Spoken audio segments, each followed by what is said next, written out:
gente vai falar agora na aula de geometria plana, parte 2, um pouquinho sobre posição de ponto e reta, posição de duas retas, distância, certo? Só que tudo isso sobre o mesmo plano. A gente não tá falando de geometria de posição, onde a gente analisa situações coplanares e não coplanares, nada disso. A gente tá falando tudo sobre o mesmo plano. A gente está em geometria plana. Então vamos lá, vamos começar falando da posição de ponto e reta.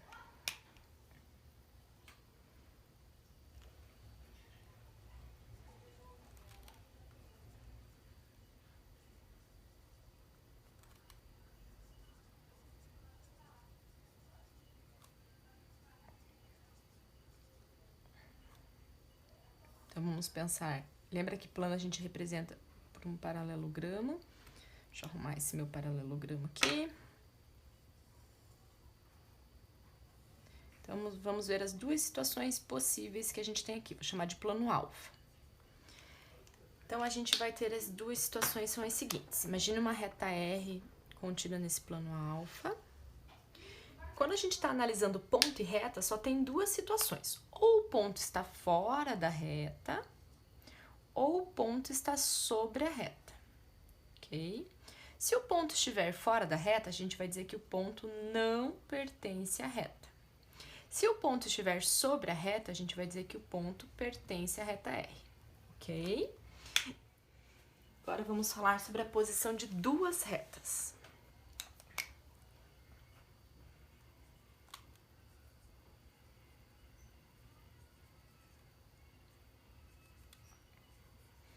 No mesmo plano.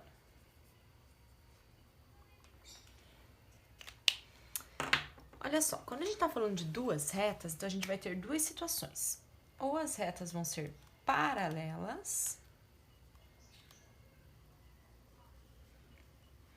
ou elas vão ser concorrentes. Se elas forem paralelas, elas podem ser coincidentes ou podem ser paralelas distintas. Olha só, retas paralelas são retas que têm a mesma inclinação. O que significa retas paralelas coincidentes? Então, vamos imaginar aqui o plano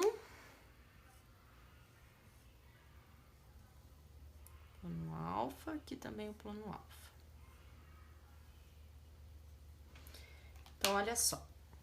Se elas são coincidentes, significa que uma reta está sobre a outra. Elas coincidem, todos os pontos em comum, certo? A gente vai falar que a reta R coincide com a reta S. A intersecção da reta R com a S são infinitos pontos, são todos os pontos. Elas têm todos os pontos em comum. Lembra que a intersecção de dois conjuntos, a reta R é um conjunto de pontos, a reta S é outro conjunto de pontos. A intersecção é um conjunto de infinitos pontos, elas têm todos os pontos em comum. Agora, essa situação a gente não vai estudar muito, porque é como se fosse a mesma reta, elas estão na mesma localidade, na mesma região, uma sobre a outra. Agora, as retas paralelas distintas são retas de mesma inclinação que nunca se cruzam, nunca se interceptam.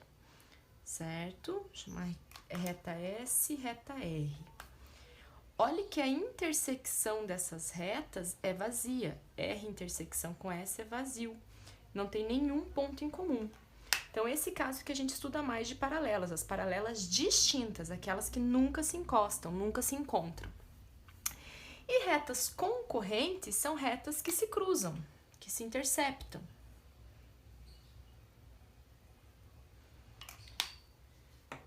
Certo? Então, aqui a gente tem a reta R, a reta S, e concorrente elas se cruzam, se interceptam, elas sempre têm um ponto em comum, que é o ponto de intersecção, certo? Então, aqui a intersecção entre R e S é um ponto só, o ponto P. Não tem como ser mais de um ponto, né? Então, olha, só tem essas três situações. Quando duas retas estão no plano, ou elas têm infinitos pontos em comum, ou elas não têm ponto em comum, ou elas só têm um ponto em comum, ok? E existe um caso particular de retas concorrentes, que é quando elas formam 90 graus. quando elas formam um ângulo reto, certo? 90 graus. Aí a gente vai dizer que essas retas são perpendiculares. Ok?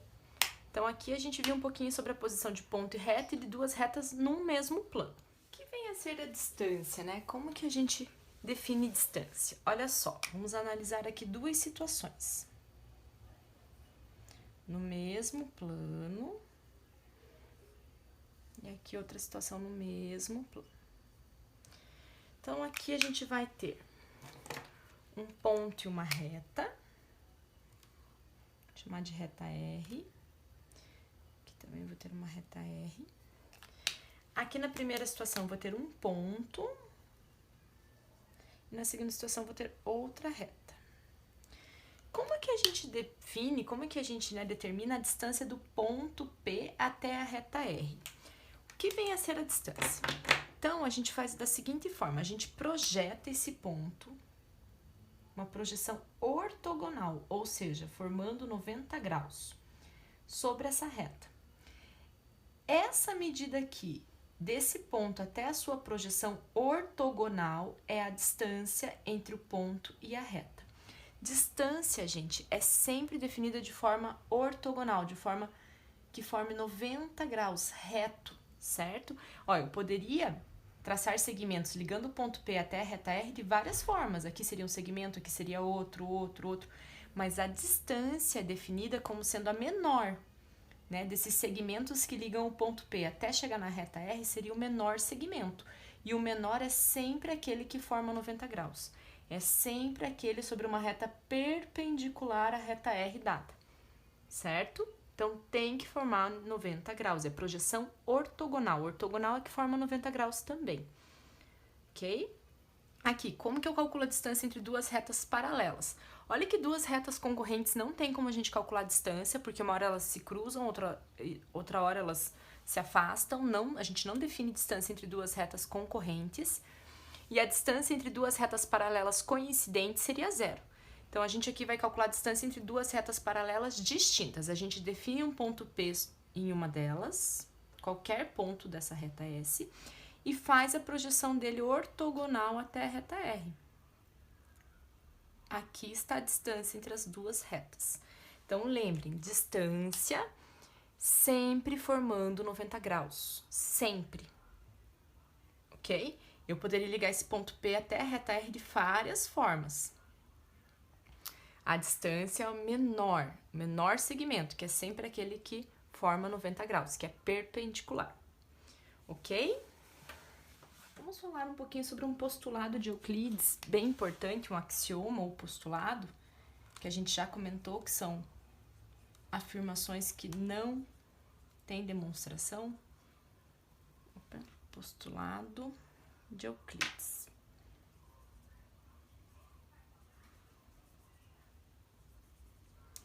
Olha só, quando a gente tem uma reta R e um ponto fora dessa reta, o postulado nos diz o seguinte, que existe uma única reta S paralela à reta R passando por P. Certo? Então, de novo, o que o postulado de Euclides fala? Que por um ponto fora de uma reta, a gente consegue passar uma única reta paralela à reta dada. Então, existe uma única reta S passando por P que é paralela a R. Qualquer outra reta, gente, que passe por P e seja paralela a R, vai ser coincidente com S, vai ser como se fosse a mesma reta, tá? R e S paralelas. Então, para finalizar nossa aula, a gente vai ver ângulos entre duas retas paralelas e uma transversal. Aqui, R é paralela a S e a transversal é a reta T.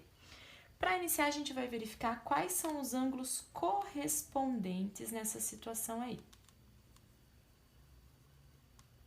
Então, quais são os ângulos correspondentes? Se a gente observar, esse ângulo aqui, que eu vou chamar de ângulo A, ele é formado pela transversal e a reta R.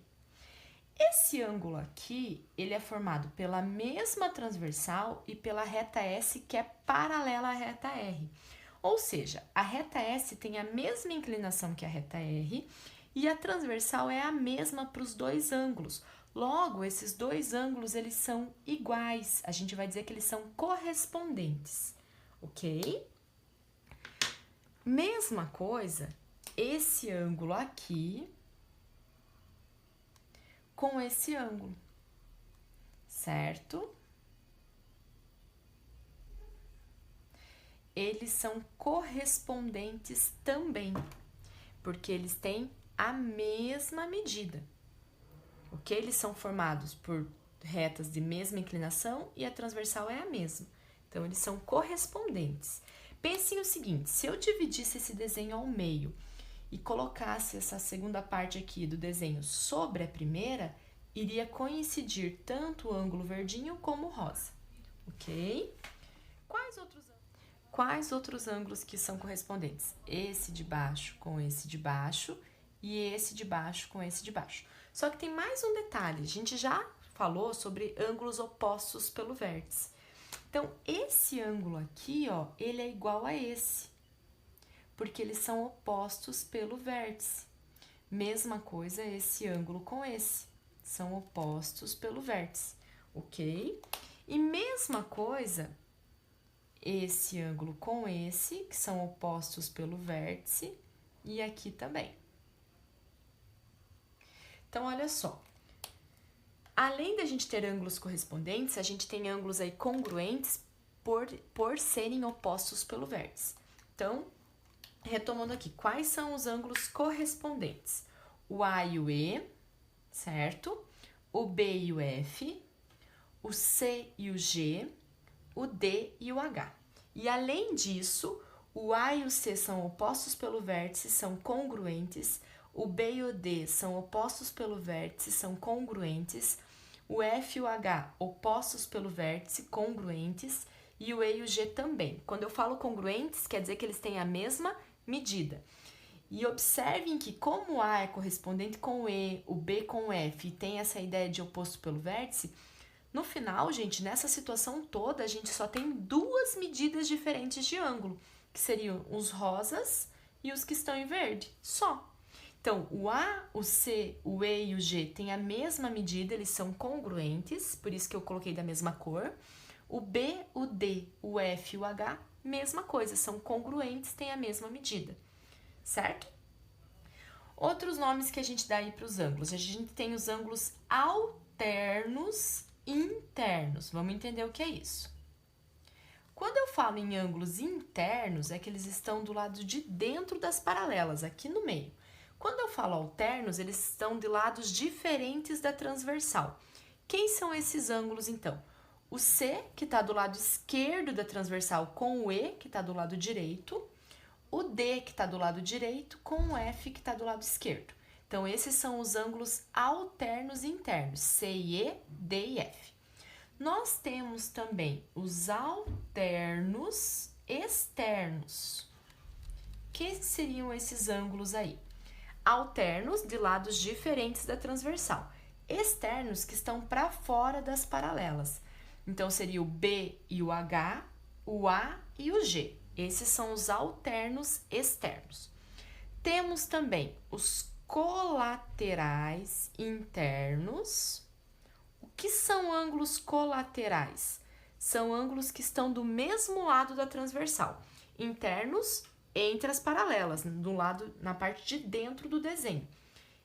Colaterais do mesmo lado. Então, seria o D e o E, o C e o F. E temos também os colaterais externos. Colaterais do mesmo lado da transversal, externo para fora das paralelas. Seria o A e o H, o B e o G. Esses são os colaterais externos. Última observação, observem que um ângulo rosa com verde fecha 180 graus, eles são suplementares.